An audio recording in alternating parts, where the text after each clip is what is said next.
What's good, guys and gals? Kazmatic coming back at it like a crack addict.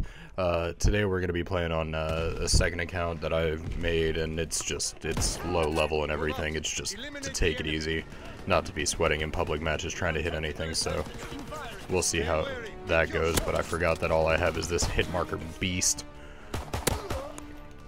So I don't know if you guys can tell in my voice at all, but it's a little bit, less upbeat than I normally like to be for YouTube videos, so I do apologize about that. Some intense stuff's been going on. Just last night, my little boy had to be taken to the ER. He's okay. For those of you guys who don't know somehow by now, even though I talk about it a bunch, I have a son that turns 1 year old at the end of this month. Holy shit, I wish I wasn't awful at sniping.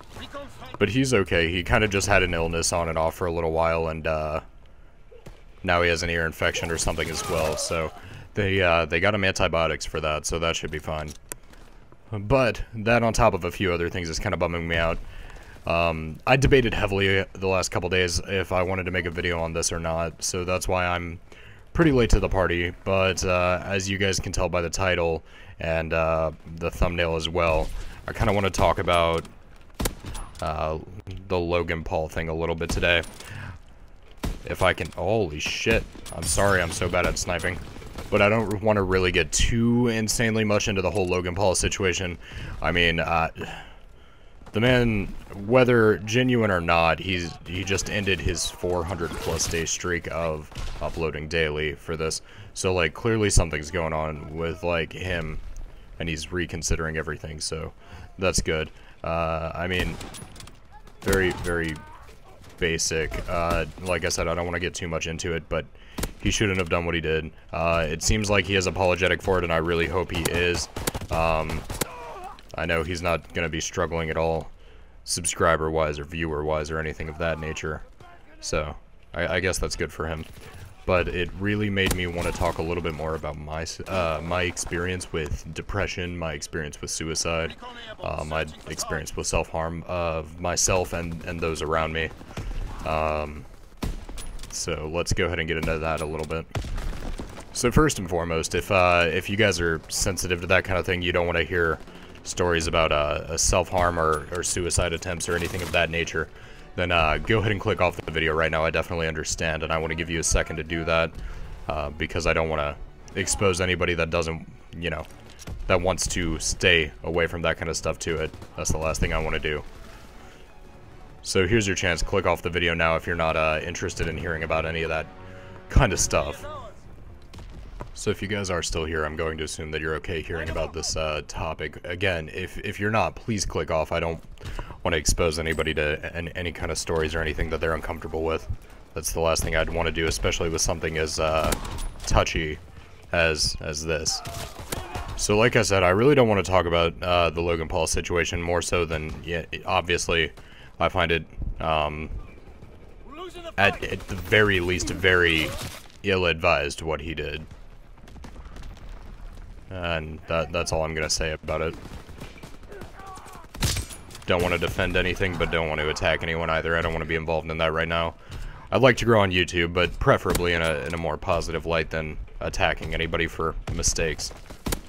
And like I said, I have been considering for days making this video. I've been going through a lot of stuff personally right now, so I didn't know if it was a good time for me to be talking about stuff like this, and I've decided I do want to make the video, but I've sat around thinking about how I should make the video, whether I wanted to just make a face cam kind of thing and no gameplay or anything like that, and I decided it would be easier for me to talk about this if I was also occupied doing something else. It's not because I want to take away from the message in any way, shape, or form or anything like that. I just... the way that I've been in the stuff I've been going through lately, I don't know if I'm in a great state of mind to talk about that without focusing on something else as well.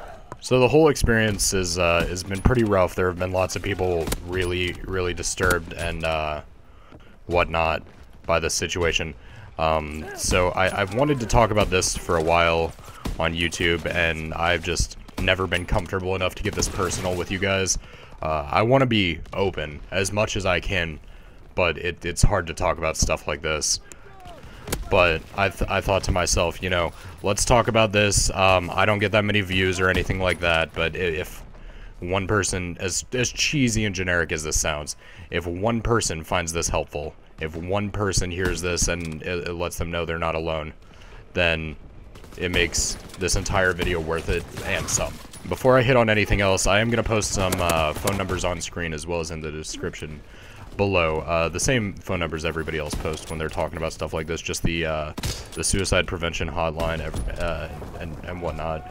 If you or somebody you know needs help, please let somebody that's trained to help them do it. Without meaning to, a lot of people can say or do things that makes the situation worse, and that's the last thing you want to do is say something or do something and then feel responsible if anything happens. So please, if you or anybody you know needs help, take full advantage of the resources available to you.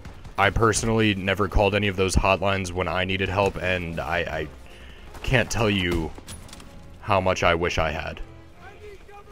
Just personally, it would have helped me out a ton. So I've been rambling on. I'm sorry. Hopefully I haven't bored you guys by this point.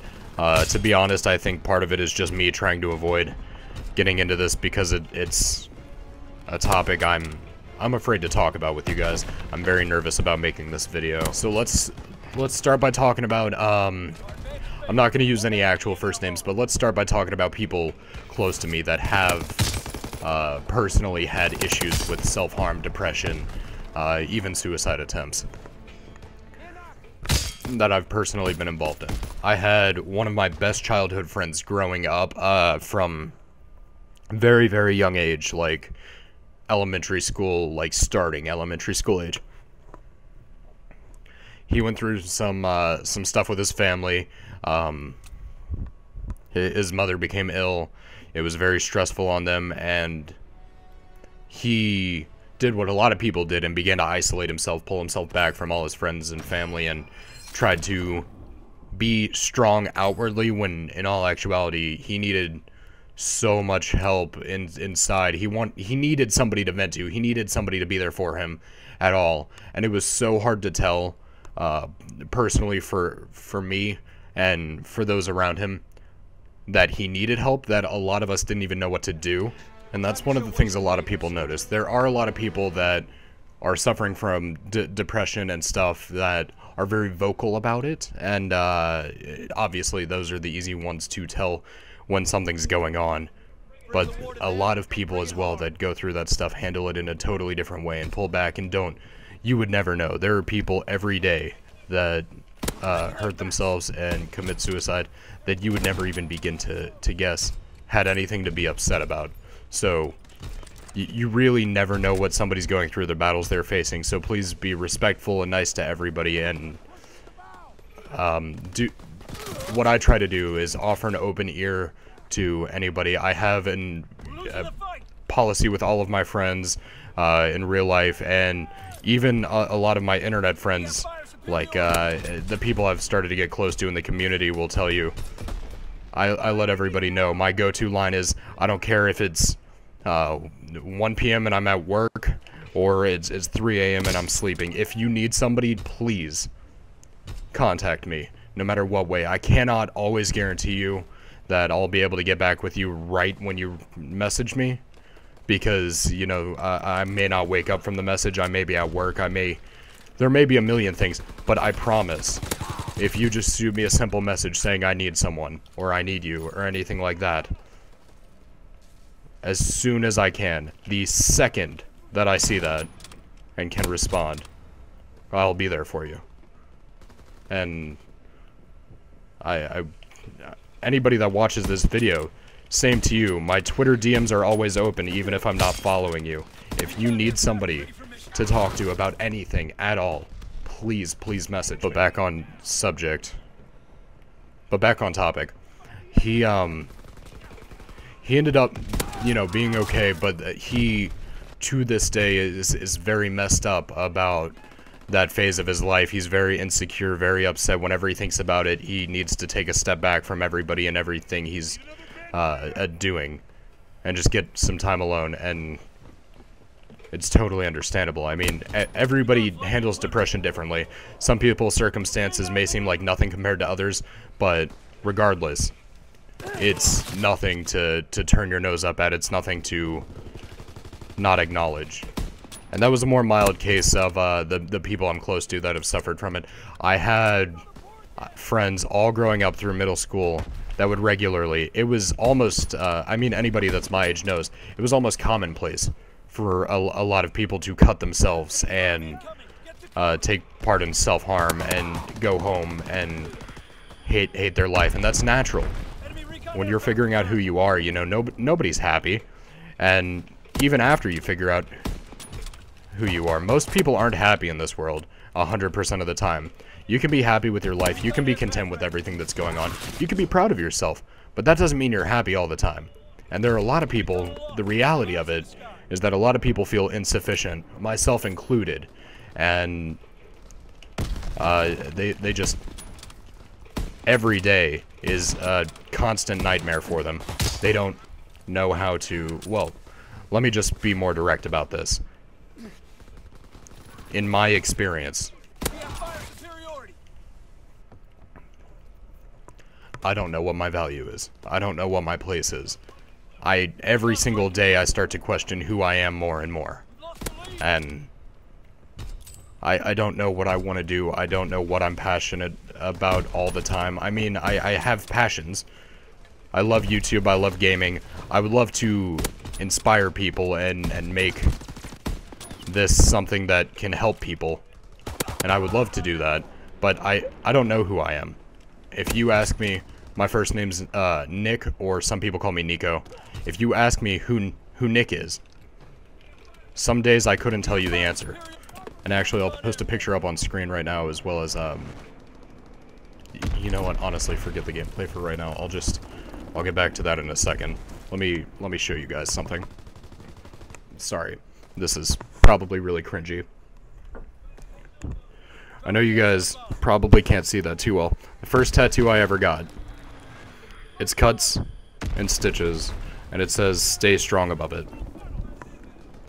Because this is something that I've suffered through, so many people close to me have suffered through, and so many people every day that I will never have the privilege of meeting lose their lives to depression and their struggles.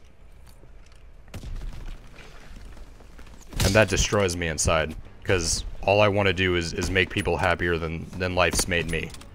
Always. So, there's a little bit about it, but let's cut all the roundabout bullshit. Let's get into a little bit about my story. I've been avoiding it as much as possible, and I don't really know how I want to jump into this to begin with. Before I get into this at all, and before I say anything about my story, where my mentality's at, or anything I've gone through, I want to make it abundantly clear that I'm not doing this for attention.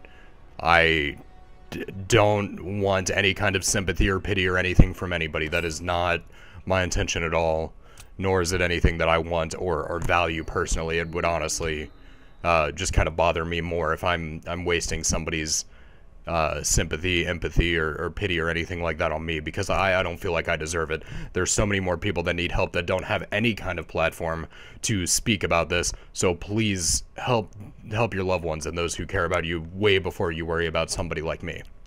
So as we're loading into this game, let's start the conversation that I've been pushing off, and I'm not sure how to get into it, so I apologize if my thoughts are kind of jumbled or I skip around or anything like that. This is the first time, I mean I've told people about this kind of story before, but it's only been bits and pieces, or there's only a very few select people that know from start to finish everything and my story about this kind of stuff. So let's start with a little bit of personal stuff. I was born when my mother was 16 and my father was 18. After I was born, no more than a few months, my father went to prison for 7.5 years. Could have been a lot longer, but he's when he's motivated, he's a very, very good guy and has a lot going for him. He's a great guy, and even to this day, he's fighting his battles, and he's doing a great job. Now, finally, after 21 years of me being around, he's got his shit together, or he's working towards it, getting his shit together, I should say. But at that time, I lived with my mother and her parents because she was very, very young. I spent a lot of time with my father's parents because they cared very deeply about me, and I attribute a lot of me being relatively okay to them, and them putting in a lot of effort to help me get to where I'm at right now. Not that I'm anything worth talking about right now, but I'm still here, which for some people may be like, okay, well, yeah, duh, you know. But there were a lot of times where my story could have been ended very, very long before right now. And it was a very, very real possibility that I wasn't going to live to this age by my own hand. But that's a little bit about you know, when I was first born and all that. So already kind of started with the deck stacked against me a little bit. I know people have much worse family lives and situations than I do, and people have much better family lives and situations than I do. And I'm not trying to say that, you know, oh, boo-hoo, I had it so hard. I mean, I'm still here. I'm trying very hard to make a positive influence on the people around me, and pursue my passions. But starting there, lots of drama went down between my mom and grandparents that I was too young to understand or follow, and to this day I still don't know the full story about everything that happened. All I do know is that on multiple occasions I ended up moving either halfway or all the way across the damn country, and my grandparents would have to come back and get me. And it was always rough. I didn't understand it as a kid. Nothing really hit me at all until I started to get older and understand more. I would think back and be like, oh, that's what that was. So as a kid, I did a bunch of house jumping. I was at my grandparents sometimes, I was at my mom's sometimes, I was wherever, whenever, basically. And when I was in, what would it be, 8 years old, so that would be 3rd grade? I want to say that's right. When I was 8 years old, I went over to my grandparents for a little bit, and I still don't know the full story behind this. I just try to not have negative feelings about it. But I went over to stay with my grandparents for a couple of days, and they, when they went to bring me back to my mother's house, we went there and nobody was there. My mother, her boyfriend at the time, who was the father of my 2 siblings at that point in time, which, by the way, very, very negative environment back there. My sibling's father was very, very abusive, both verbally and physically, to me and my mother. I still have scars on my back from that guy that will never go away. I mean, I'm 21 years old right now and they're still there, so they're not going anywhere. I'm sure there's treatment or whatever, but I honestly don't want them to go away, because it's a reminder of where I've come from. And so I went through a couple, it was either 2 or 3 years, again, so young that I don't 100% remember, so I do apologize. It was either 2 or 3 years of consistent abuse. My mother and him started abusing drugs rather regularly, so I would see her every so often. It would be pretty regular for me to not see her for a day or so at a time when I was 7, 8 years old, and living in her house. And when I would see him, it would always be something bad. I'm not going to post any pictures because I don't want to go through and find all my personal pictures. But I saw a picture the other day of me from when I was like 8 or 9 years old, and I was so skinny it was ridiculous. I never noticed it at the time, but I was clearly not, like, great. But we come back when I'm 8 years old, and they're all gone. My siblings him, her, they're gone. So I don't hear from my mother for over 2 years. I'm like 10 and a half or something, and I finally get a phone call one day from my mom saying she's in Ohio with my siblings. And I'm 10 years old, I don't know what's going on. I'm just excited to talk to my mother again. So that kind of stuff happens. I ended up moving back with her. She ended up getting in an abusive relationship again. We ended up meeting up with my sibling's father, driving 2.5 hours southeast of where I live, and staying in a town down there for 6th grade. I wasn't allowed to contact my grandparents for a while. I wasn't allowed to talk to any of my friends for a while because they just packed up and dipped. We were gone. And I'm gone for a year. I lost all my friends because somehow I was lucky enough to stay in the same elementary school from kindergarten until 5th grade. And then we get out there. We're living from motel room to motel room. We end up living in a tent for a couple months. And I start middle school at a brand new school living in a fucking tent at a campsite. And that's the kind of environment. That's the... I don't want to give... Even generally, I don't want to give from beginning to end of my life. But that's kind of the background that I come from. Lots of drug abuse in my household. Lots of physical and verbal abuse. I never dealt with anything sexual abuse-wise, and I can only imagine what people that have dealt with that feel like. And I'm so sorry if anybody watching this has gone through anything like that. And if you ever need to talk or anything, I'm here. But from that kind of background, it's obvious why I would be, you know, in a predisposition to have depression and whatnot. So fast forward, long story short, I end up back with my grandparents because of drug abuse again. CPS takes me away from my mother. While I'm on vacation, actually, summer break after 6th grade, I got to come back and see my grandparents for a while. I was finally able to talk to them and do all that. And while I'm up here, we get a call from CPS saying that, you know, there's drug abuse, this and that, and can they take care of me? Which they ended up doing, which I can not possibly be grateful enough for. They've been, while I would very confidently say nobody's raised me, I've raised myself, and all my morals and values are my own, and that's why I'm so strong-willed and opinionated and stubborn about things. I would say that they are the only reason that I had the tools and the security to live. Otherwise, I would have ended up in foster care or homeless as a child. But yeah, so fast forward to 7th grade, and I'll never forget it. I don't know the exact date, but it was in October of 7th grade.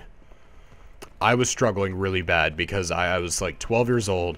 I was finally starting to... stuff was starting to click in my head, what everything was, what all that happened, and everything like that. And I went down to talk to the school counselor of my middle school. Which, by the way, absolutely phenomenal resource. If any of you guys are still in school and you're feeling any sort of way, school counselors, I mean, I'm sure that some are horrible, but I've always had wonderful experiences with any of my school counselors. So please take advantage of that. But I go down and I'm talking to my school counselor. I'm kind of explaining stuff, like how stuff's starting to click in my head, how I'm starting to understand where I come from, everything that happened, and I'm getting very, very depressed about it. Like, I'm waking up and thinking and learning more stuff and becoming almost too depressed to want to pull myself out of bed. I don't know. It was rough.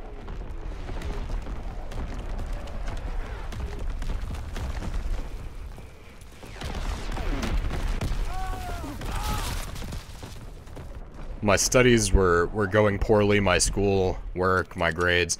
I wasn't doing homework. I was doing well on tests, but I wasn't doing homework. I got to the point where I was actually really bad. I was abusing the fact that I matured a lot faster, physically and mentally than most of the guys our age, at the time did, and I was all about, getting a little girlfriend, getting in a mature relationship, which, by the way, is absolutely not healthy for a 12-year-old.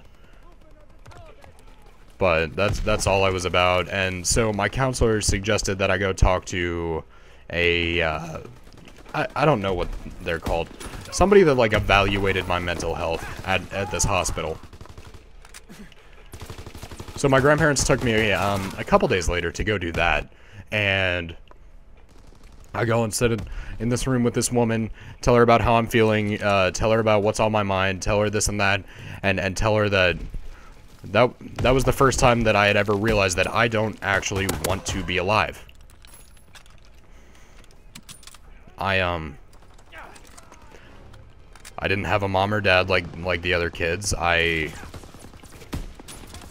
You know, every time I had gotten close to living with my mom and all that stuff, it ended up poorly. I ended up being taken away from her probably 3 different times, maybe. But everything started to pile up on top of each other, and I couldn't handle that. I did not want to exist. The life that I was living, the realization of everything that I had come from and where I was going, I did not want to be a part of it. I wanted everything to stop. I would have rather felt nothing at all for the longest time than to feel the intense pain and depression that I was going through. So I'm telling this woman this that I've never met before. And I remember she looks me dead in my eyes and goes, "You're going to need to stay here for a little while." So I walk out, tears in my eyes, tell my grandfather. They told me that I'm so messed up I need to stay in the hospital. And so I go to, some people call it like a stress center. I was hospitalized for depression and anxiety at the time. And I spent,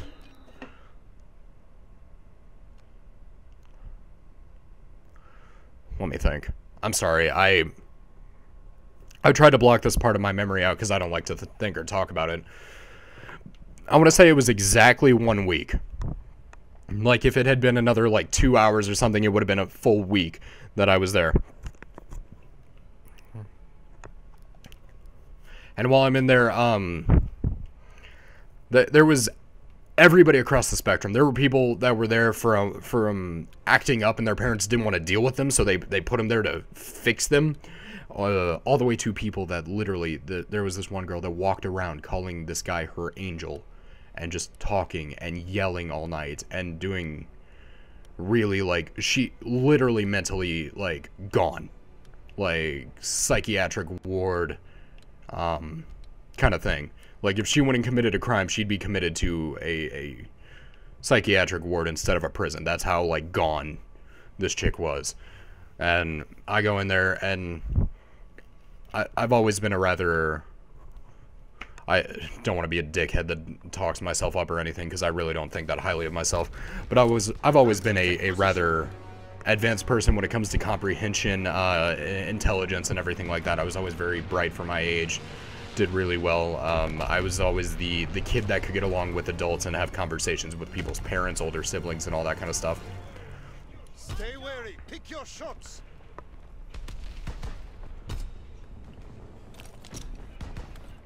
We have tactical advantage. Keep firing. So they put me on a bunch of pills, made me work through a bunch of things, have group therapy sessions and all that while I was there.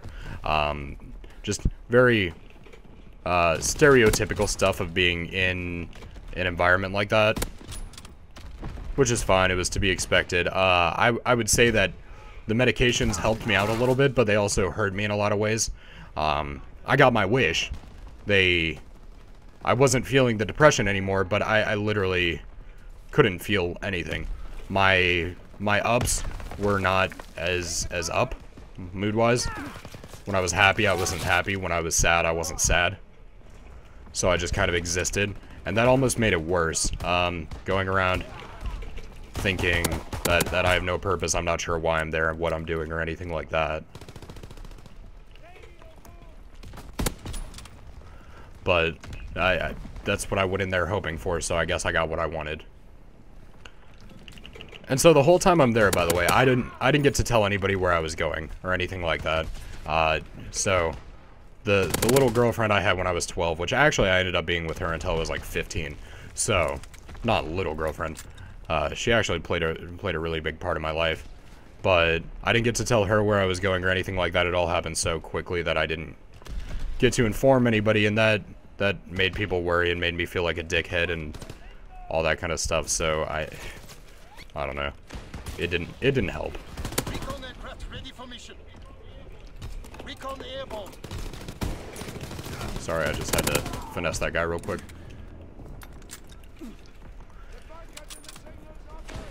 So that was basically my first experience admitting and knowing I was depressed and I had depression. Like clinical diagnosable depression. So I come out of that, and basically, long story short, they're like, "Yo, you're like, in the politest way possible, they're like, yo, you're pretty fucked up, so like you've gotta go see counselors for however long." So it was like once or twice a week after school, I would go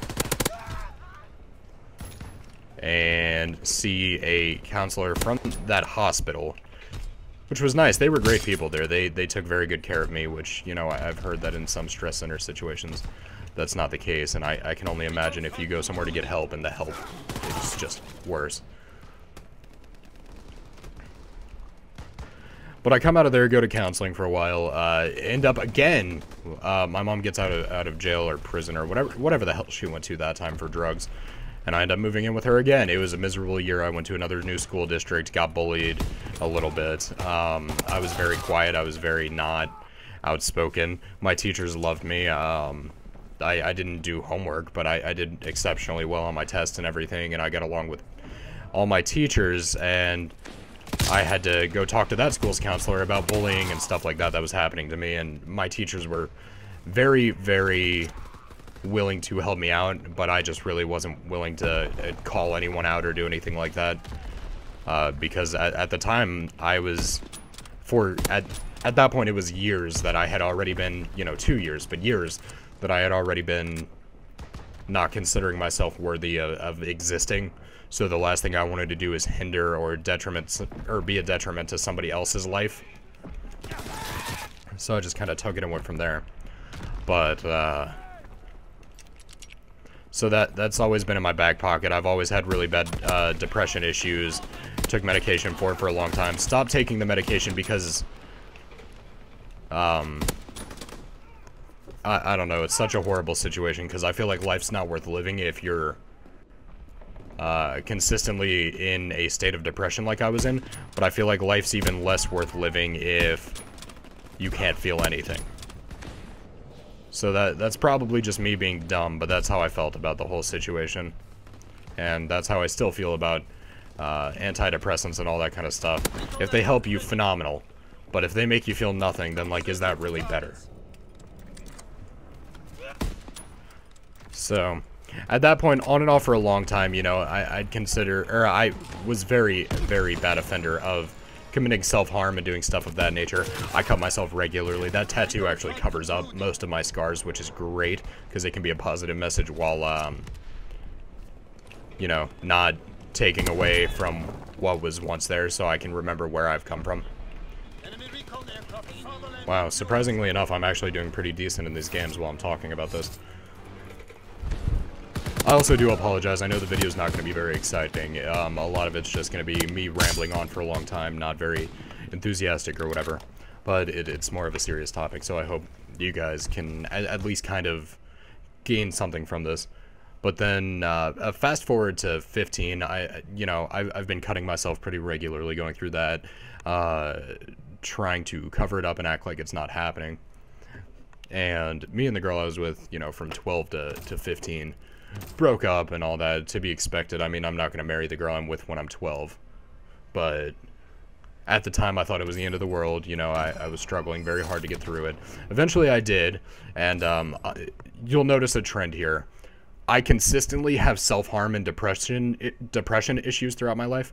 But the suicide thoughts and attempts come after I let myself get too attached. Sorry, I let myself get too attached to somebody, and I get betrayed or I get left. And this next story is no exception. So after her, I end up with another girl. I'm not gonna give her a name or anything in this video. Thank you, Featherhead, for the friend request. I don't know if I'll accept it. Why not? But I'll do it after this video. But I fall so madly in love with this next girl I'm with, like At the time, I didn't know that I could love somebody this much, and you'll hear later, I actually fell even harder for somebody after. But this girl, after 9 months of being with me, which wasn't, you know, 9 months isn't that long. It's a good chunk of time, but it's not that long. She ends up cheating on me and literally sleeping with another guy like a week after they start talking, which kills me, but I absolutely, you know, don't like myself. I'm going through depression and everything, so I'm like, fuck it, you know, you cheated on me, I'll get past it. I love you, you're worth it. Let's make this work somehow. And she just continues to cheat on me, telling me consistently she's, you know, about to cut that guy out of her life. There's no reason to be worried, this, that, the other. And we end up getting into some trouble that I do plan on going into in a later video, but for right now, for the purposes of this video, we end up getting in trouble. And she cops out of the whole situation by saying it was all my fault. Her parents take her side, everybody takes her side, and I have to go through a lot of shit because of this woman. What the hell? What the actual fuck? What? They just, none of them were moving. Can I use that? PlayStation, let's save this shit quick. Okay. Save. Dope, so I can get just a clip without my face cam later. Alright, well that was kind of nifty. Really unexpected, but I'll take it. What the fuck?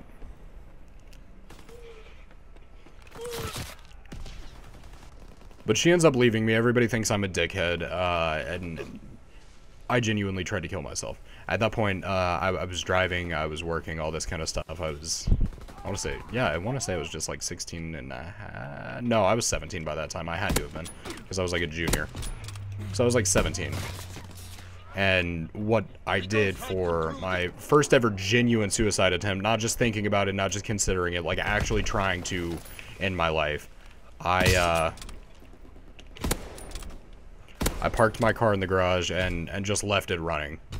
For those of you who don't know, carbon monoxide poisoning is enough to kill you, and I was dumb. I don't really know. I didn't know the side effects or anything like that of it. I just, you know, knew I had seen it in a movie, and it seemed like a peaceful way to go out. So I left my car running. A couple hours later, my grandfather comes out of the garage. And he's like, you need to not be out here right now. You need to get inside. Like, I don't know what's going on, but this isn't okay that you've been out here in your car so long. So he kind of stops me there. All the while, I was a douche. I kind of like hinted to one of my friends that I was going to try to end it. And he ended up texting another one of my friends that lives across the street. And great way to find out what kind of friend this guy is, right? Check this out. He walks over to the window of my garage, which, by the way, the lights turned on and everything in there. And he texts my other friend. He's like, nah, he's fine. Like, while I'm in there actively trying to kill myself. So, great friend. Not that, you know, I expected anybody to do anything. I didn't want them to. I didn't want to exist. But that's kind of shitty. And, you know, I end up going back to counseling. They tell me I don't have a choice. They put me back on medication for a little bit, which is fair. I mean, I was messed up enough to where I was about to kill myself, so I don't blame anybody for reacting any kind of way, but it was still annoying because I didn't like them. So I get off of that, right? And then at my new job, I don't want to go into too much detail on this because I do plan on making another video on this as well. But the girl that's still at this moment I consider to be the love of my life, my ex-fiance, we're no longer together or anything. I know I talked a little bit about it. And the full story I plan on telling in a video all its own. But right now I'm not ready to get into all that. She convinces me she's in a bad relationship, so I help her out of that. To be fair, they were in a pretty shitty relationship, but like now looking back on it and everything she's told everybody about me and us and everything, there's a lot of stuff that I wish I had like chilled out about and stopped trying to be somebody's knight in shining armor. But we end up together for multiple years. You know, we have a baby. We end up engaged and everything like that. And then she starts the same thing. After years of being with me, she starts messing around with other guys, cheating, lying to me about it. And there's just nothing I can do because I'm madly in love with her. We have a child and are engaged. So, you know, I figured at that point she's going to be loyal, but she's not. And she ultimately ends up leaving me, after leaving me for a couple days here and there over and over and over again. Looking back at it, probably to get with some guys or something and not feel as guilty about it. But wow,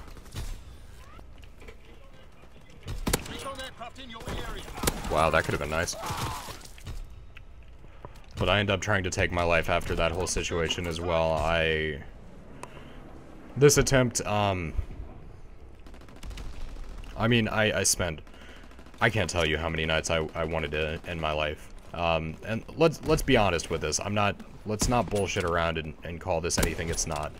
There were so many nights I wanted to kill myself. Like, throughout that whole situation. And there are nights, to be honest with you, you know, we've only been apart for like 2 months. There are nights right now, you know, now where I want to kill myself, but not as intense as they were. And you know, right now I don't feel like I'm in a mindset where I'm going to do anything like that. But I am severely depressed. Oh yeah, here's the clip where nobody was moving. But there's nothing I can do about it. My life's not in my own control anymore. Parts of it are, but a lot of it's not. And yeah, but I tried to kill myself in a couple different ways. I still right now, actually, as fucked up as it is, and I really don't want to share this on YouTube, but I want to take this leap to be more personal with you guys. As you can see, kind of, I keep it dark for a reason. My bed's right behind me, right over here next to my bed. It's nothing insane, but I keep a knife with me, because I have cut myself, and I have considered going further with it, very recently, the last couple months, and you know, so that's very general. I know this video is probably going to be long as fuck, and I'm so sorry, but that's a very general groups of times that, you know, my depression has played a role in my life, and suicide attempts and everything. And I wanted to share that with you guys. I really want to be more personal with you guys, and I hope that was I hope me sharing my story kind of lined up maybe with somebody. I never hope that anybody goes through what I'm going through, but hopefully it kind of maybe lined up with some experience some of you guys are having, and you know that you're not alone.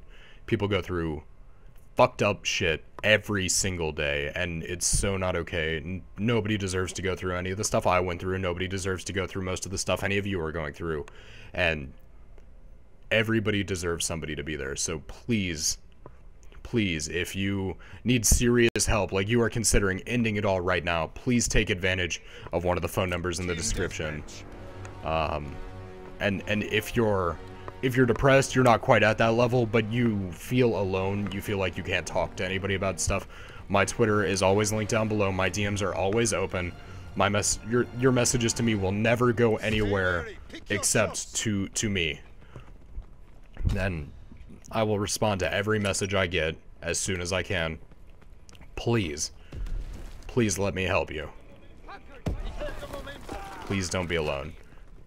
The last thing I could ever deal with in my life is if I had the chance to help one of you guys, even if I don't know you in real life, even if we've never talked.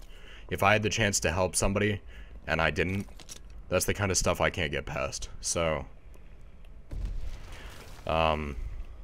I'm gonna go ahead and end the video here. It's gonna be very long, I'm sorry, but I think I got out most of what I wanted to share and all that, so if you guys did enjoy the video, drop a like on it. I'm not that worried about any of that kind of stuff. If you're new to the channel, if I helped you or anything like that and you're not already, consider subscribing. I want to spread positivity. I want us all to be here for each other, and that's the purpose of this channel. I'll be back at it very soon with a more upbeat video than this one, so hopefully you guys are alright with that, and hopefully my next video will make up for this one being such a downer. But if nobody's told you this today, I love you. All of you guys are loved in some way or another. I love you guys for being here.